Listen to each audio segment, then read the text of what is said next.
Hey again, everyone. Happy 2019. Welcome to another episode of Go Giver Influencers Facebook Live. Our episode today is Influential Detachment. And I'm very excited to speak about this because this is something that once I learned about it, made just a humongous difference in my life.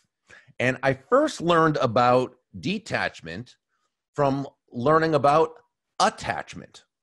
And I learned about this many years ago in a book by a man named Ken Keyes Jr. It's called The Handbook to Higher Consciousness. I'm hoping that it's showing up not backwards, frontwards, I guess. But it's Handbook to Higher Consciousness by Ken Keyes Jr. It was written, I don't know, probably 40 years ago or so.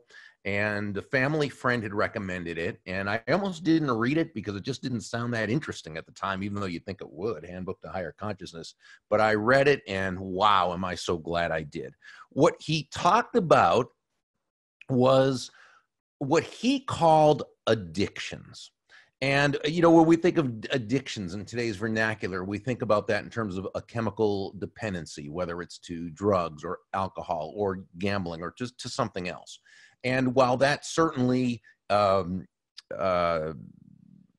true in terms of attachments, I like the term attachments better because I think it's all encompassing. And I actually was thinking about this the other day. I first heard the word attachments or attachment from Phil Jackson, the longtime coach of the Los Angeles Lakers, who won 5 NBA championships. He wrote a book called 5 Rings, signifying that. I never read the book. I'm sure I will one day. I've heard it's wonderful. And Phil Jones was sort of, was zen for a professional coach. And I remember hearing him on an interview, and the interviewer was asking him about the pressure of winning games. And he said, well, you prepare the best you can, you do the best you can, you try as hard as you can. But then he said these words. He said, but you can't really be too attached to the outcome. Now, that made sense. I kind of got it, but I didn't really get it until I began to really study this. And basically, here's what an attachment or an addiction is. And I'm going to call it attachments again. But an attachment we can define as an unhealthy need or desire to do or have or possess a thing. And this is key. The result of an attachment is that if you don't get this result that you're attached to, you will suffer from all sorts of unhappiness and negative emotions, which could include frustration, anger, victimization, life is not fair, and depression, and all these different things. Okay, that's the result of not getting them. But even if you do attain the goal or get the thing that you're attached to, you still will not be happy. Okay, you still will not have peace of mind, and I'm going to explain why in a moment. Now, a desire, because we talked about desires, an unhealthy desire. Desires are fine. Desires are good. Desires are the starting point of all good things that you will be and have and do and accomplish and so forth. Nothing wrong with desire as long as that desire is healthy. It's the unhealthy desire which becomes an attachment, which can really trip you up. Here's a great example that Ken Keyes gave in his book. Again, the Handbook to Higher Consciousness. And he was talking about the difference between being, and again, he said addicted, I'm going to say attached to having a chocolate ice cream cone. Okay, now let's say you're attached to having this chocolate ice cream cone. And again, this sounds mundane, but it actually is very profound. And I'll give you a personal reason why in just a moment.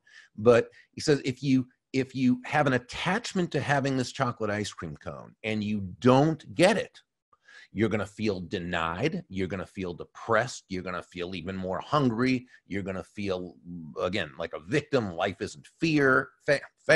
You're going to feel, have all these negative feelings. But here's the thing. What if you do get it?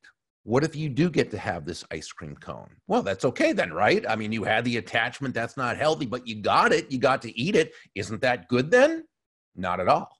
Because if you're attached to having this ice cream cone, even if you are able to have it, you won't enjoy it while you're eating it. Why? Because you'll have all these feelings of, oh no, what's going to happen? Pretty soon the ice cream is going to be gone. What if I can't have another one because I'm, on a diet? I know I can only have one ice cream cone. What if I can't get another ice cream cone for, however many days? What if? And the whole time you're eating this ice cream cone that you're attached to, you're not enjoying it. Now, is that really true? I can tell you this from firsthand experience. Years and years ago, when I was on a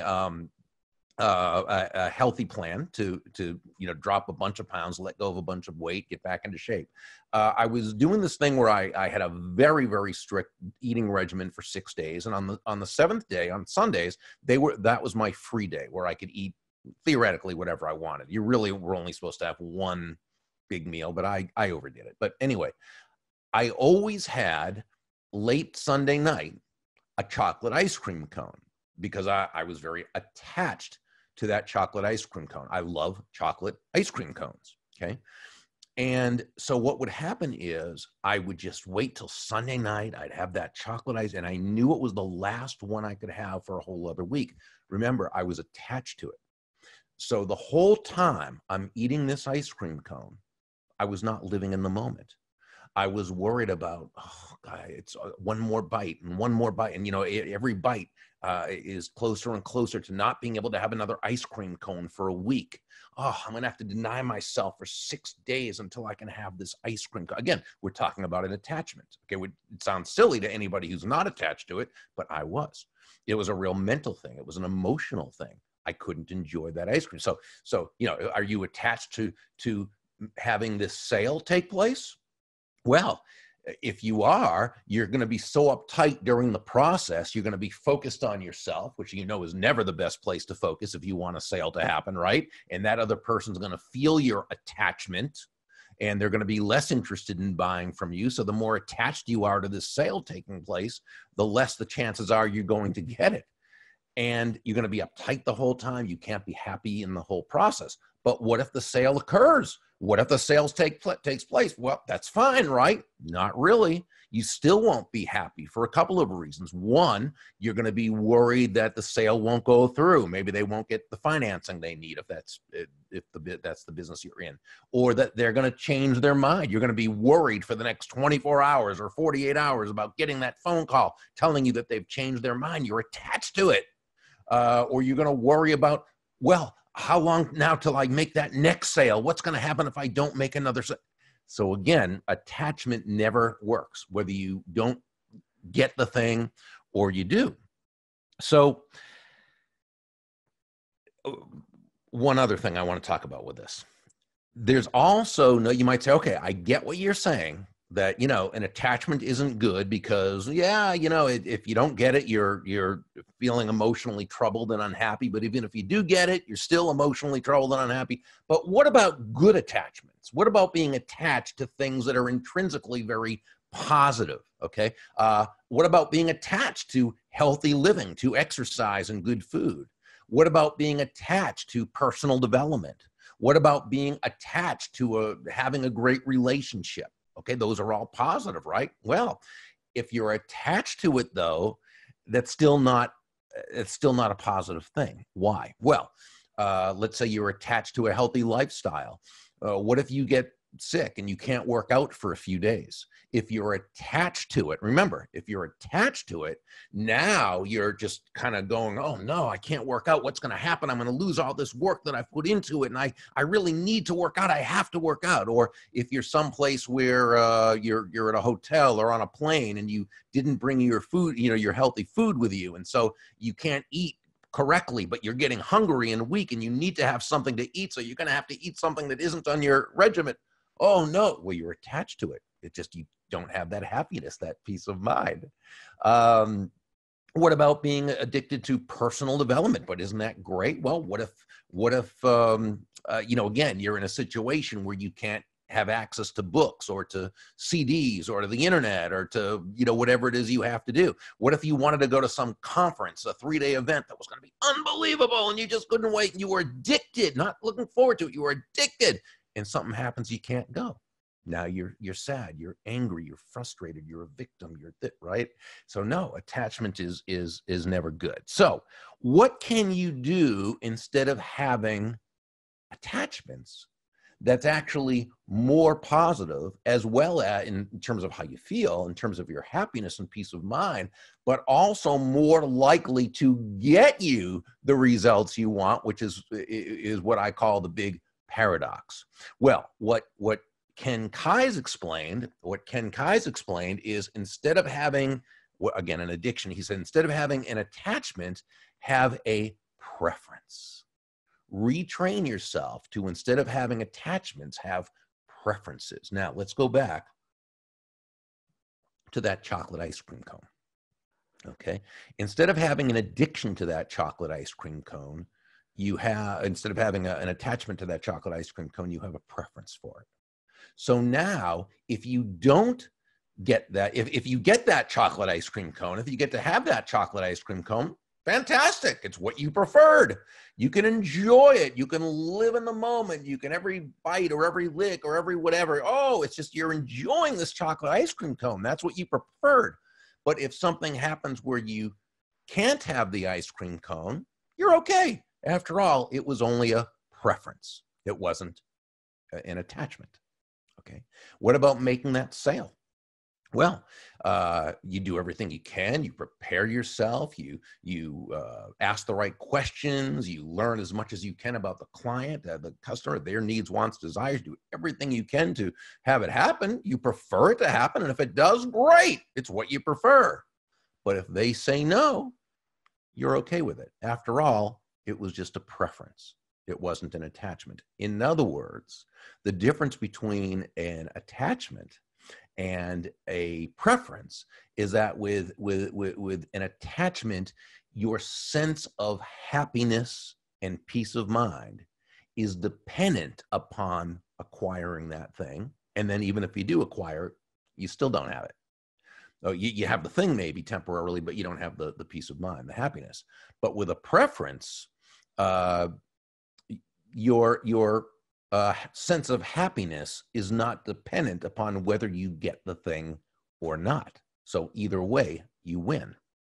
Now, I want to go deeper into this because there are still some unanswered questions about how and why this would really work. But before, I want to go over to our window and see if anybody has any questions. Let's see. Yes, Tafita. I love ice cream cones too. I love ice cream. Let's see. Mendy said another form of self-sabotage. Absolutely, sure.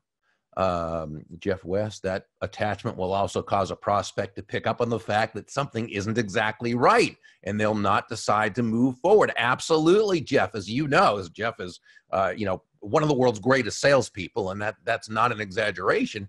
And he knows, yeah, exactly, that they can sense. I really think your prospective customer senses when you're in it for them or when you're in it for you, right?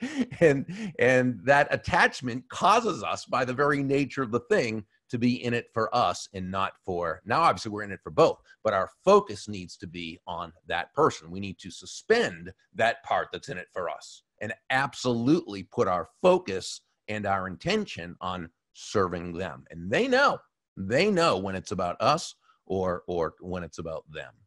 Let's see. I don't want to leave anybody out. Okay.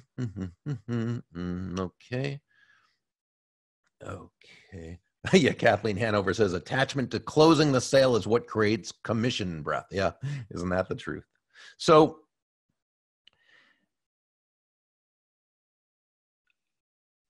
okay.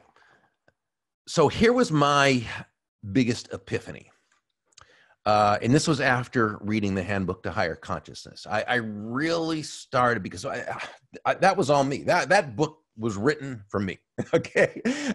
Now he says he wrote it for the billions of people on the planet, right? As individuals, but he wrote that for me because that was me.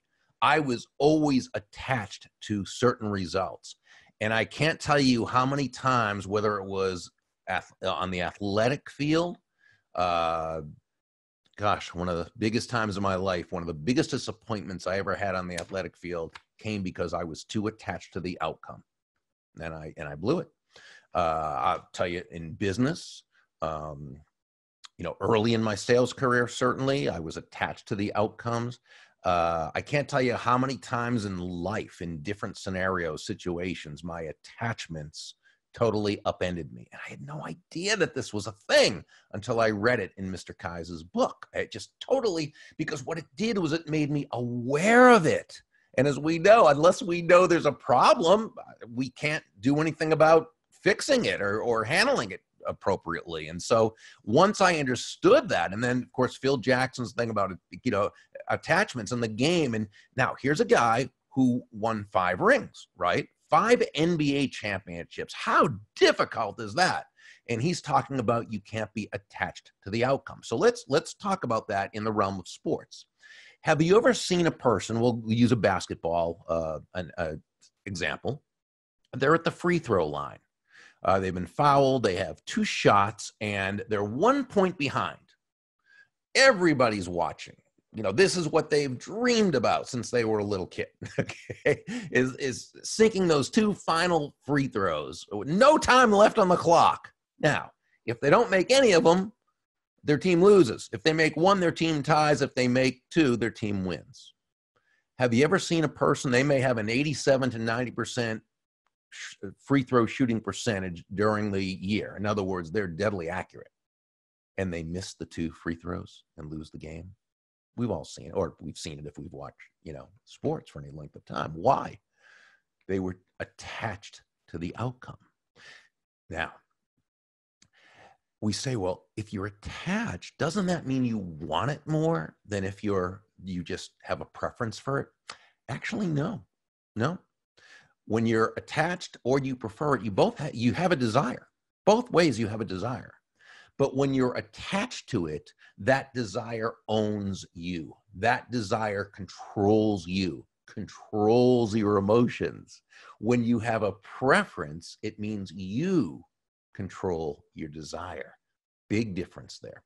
Great lesson I learned reading the book Rudy's Rules by Rudy Rudiger, who is the guy the movie Rudy was based on and was about.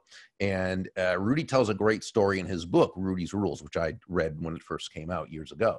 Told the story about Joe Montana. Now, many of you know Joe Montana as the Hall of Fame quarterback for the San Francisco 49ers, who was known for bringing his team back within the final 2 minutes of a game when they were behind, 1 possession left. Boom, he'd throw for a touchdown, win the game. Did this throughout his career. Turns out he also did that when he was at Notre Dame, which is where he played college football. And I guess, as I recall correctly, he was a senior when Rudy was a freshman or sophomore. And Rudy asked Joe the question. I loved this story. He asked Joe, he said, Joe, how do you do it? I mean, this is the most pressure situation. Everybody's watching.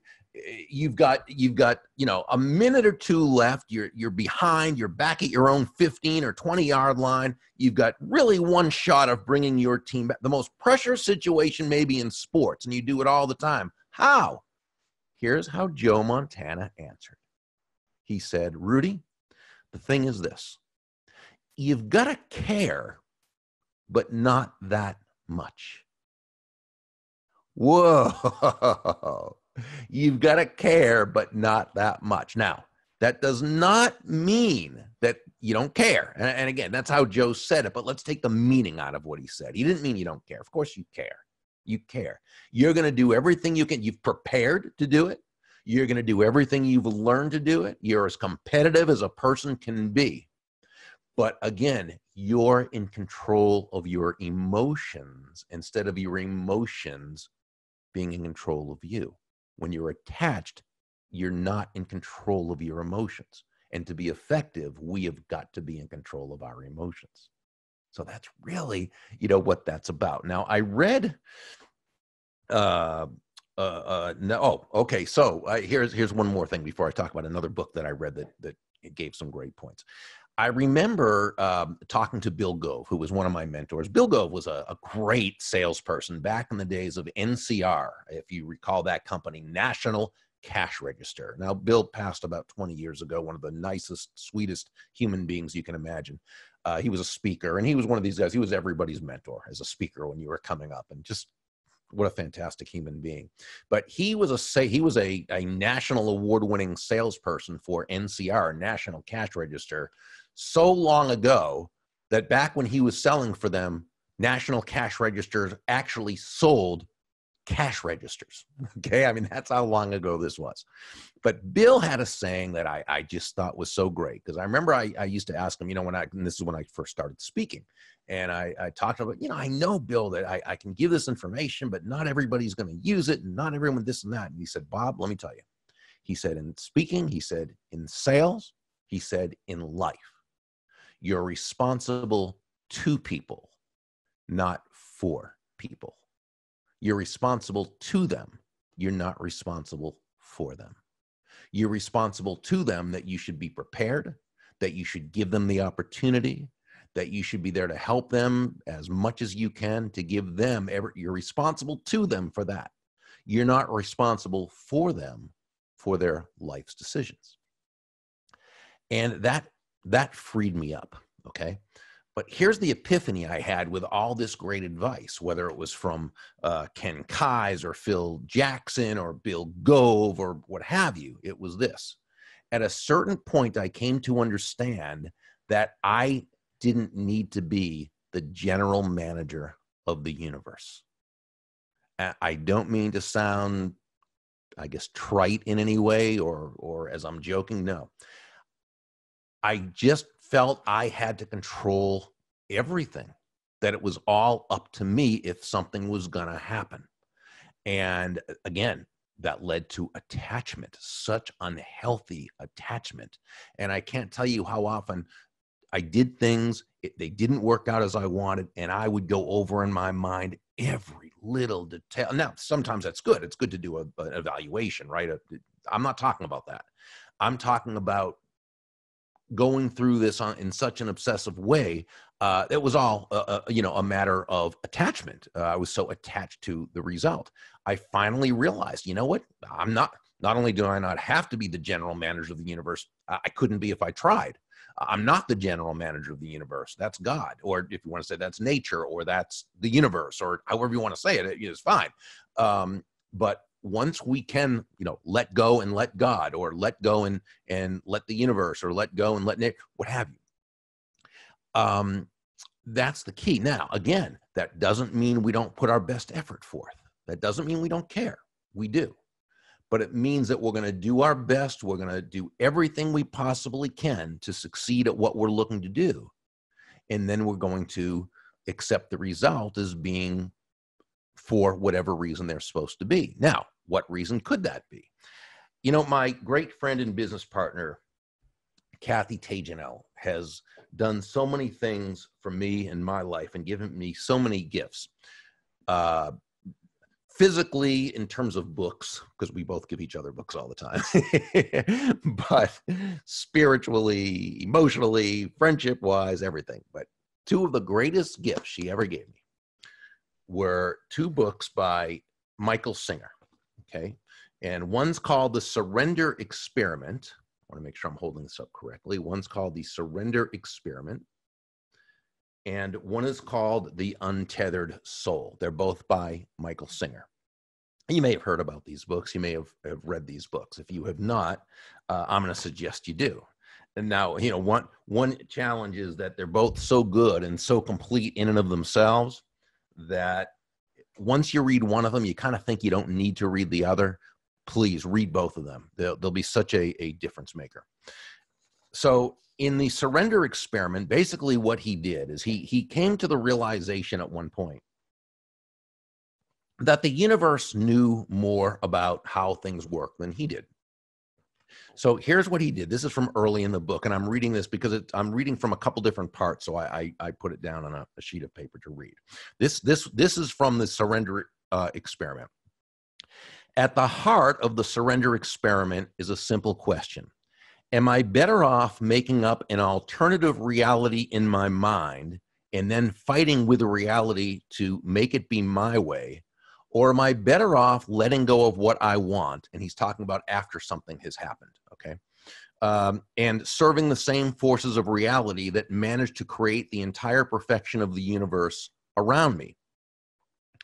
This experiment would not be about dropping out of life. It would be about leaping into life, to live in a place where we are no longer controlled by our personal fears and desires. We're not controlled by those fears, by those desires.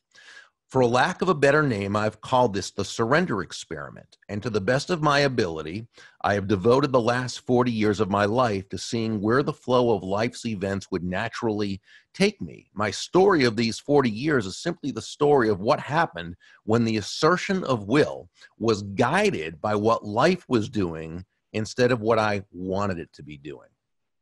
Now, that's fine and well. So didn't he just kind of let things happen and go nowhere? Well, I don't know.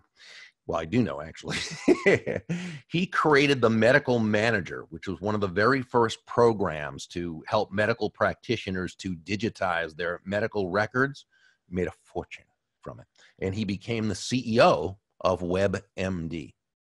This guy made an absolute fortune. Never really caring particularly about money, just kind of going along and doing what he was doing. He had his focus on the right target, bringing value to others and living a life that was happy and fulfilling in accordance with his values. And his results were immense. But here, and here's the thing. And again, here's what can happen. It's easy to then, to kind of misinterpret. I'm not saying any of you are, but there's always people who will kind of maybe kind of look sometimes too literally at the words and not the spirit of it. I once heard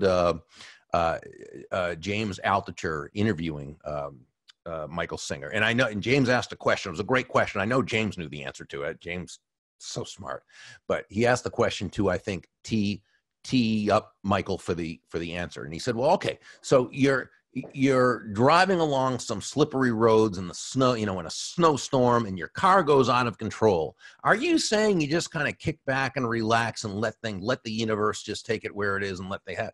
And I loved Michael's answer. He said, "No, of course not. That would be crazy to do that." He said, "No, you do everything you can to try to, control the skid, get the car back on track to arrive safely where you go. And of course, you try 100% to do that. It's that whatever ends up happening, you realize that that's how it was supposed to be." Okay. So what you do is, even in that time where you're trying to get the car back on track, you're trying hard, but you're not attached to the outcome. Now, hey, all of this is easier said than done. I've been able to work with this for years now with my attachments, and I am so much better than I used to be. But I still struggle with certain attachments, on an ongoing basis. I mean, there's always something, it seems like, and I think that the reason that's there is because I'm supposed to be working on it. But please don't think as I'm telling you about this that I've got this mastered. No way. Perhaps the Dalai Lama has this mastered, and I don't even know that he does. But if anyone does, he probably does, and maybe even Michael Singer. Okay, but I don't. I'm always working on it, but I'll tell you this: when you're conscious of it, it turns your life around. Because from now on, when you feel yourself getting uptight about something and you feel yourself almost being, controlled by it, now you start asking yourself, is this an attachment? And if it's an attachment, is this attachment serving me to have it? So now we look at how do we start to let go of our attachments? Well, we start asking ourselves questions. First, we might say, well, from Michael Singer's book, we might say, well, you know what? God or the universe or nature, again, however you relate to a power higher than yourself, knows more about this than I do. And you think to yourself, okay, how many times in my life has something happened that just was not the result I wanted? I was ticked and I was, and it turned out it was the best thing that could have happened. Yeah. I think God and the universe knows better than we know. Isn't that great? And so now that, by the way, and again, and you've heard me say this before, when something happens that we don't like, that doesn't mean we go into some phony, oh, this is great. Oh, I'm so glad I was disappointed and didn't get what I wanted. No, of course not. It just means that we understand that we're not attached to it. We preferred it. We're not attached to it. We're going to let it go and see why this happened, and we're going to move on, and we're going to be fine with it. We're going to work with it. Ask yourself, okay, what's the worst thing that could possibly happen about this if I don't get what I want, if I don't make that free throw shot, right? Or if I don't do this, if the sale doesn't happen, what's the very worst thing that could happen? And I guarantee you it'll be manageable. It will be something that you can handle, okay? And as long as we know that, then we can relax. And now we can go back into preference mode instead of attachment mode. Okay, we're out of time. It's been 30 minutes. Wow. Hey, I have enjoyed this immensely, and I'm reading some of the comments right here, and I'm loving the comments, and I'm going to come back to it later, of course. And please feel free to keep on, talking with each other and commenting. And again, I'll go back and look at them as well. But thank you for being here with me. Let's see. Next week, we do not have a show because I'm going to be speaking in the Twin Cities of Minnesota. Cold, but it's going to be great because the people up there are wonderful. But we will be back in a couple of weeks with another show. Oh, we have a great guest. I won't even tell you who it is, but you're going to love him. And I guarantee you already know who he is, and your life has already been touched by that person directly or indirectly, somehow or some way. Let's see, if you have not, as I always say, if you haven't read John David Mann's my newest book in the Go-Giver series, The Go-Giver Influencer, go to thegogiver.com. Check out this week's podcast with Carol Roth. She was fantastic, like she always is. Hey, join us on our Go-Giver Influencers group page on Facebook, and I am now on Instagram, so make sure and connect with me there. Okay, listen, until 2 weeks from now, I'm Bob Burg saying thank you so much for joining me. Make it a great day and a great week. Be well. Take care.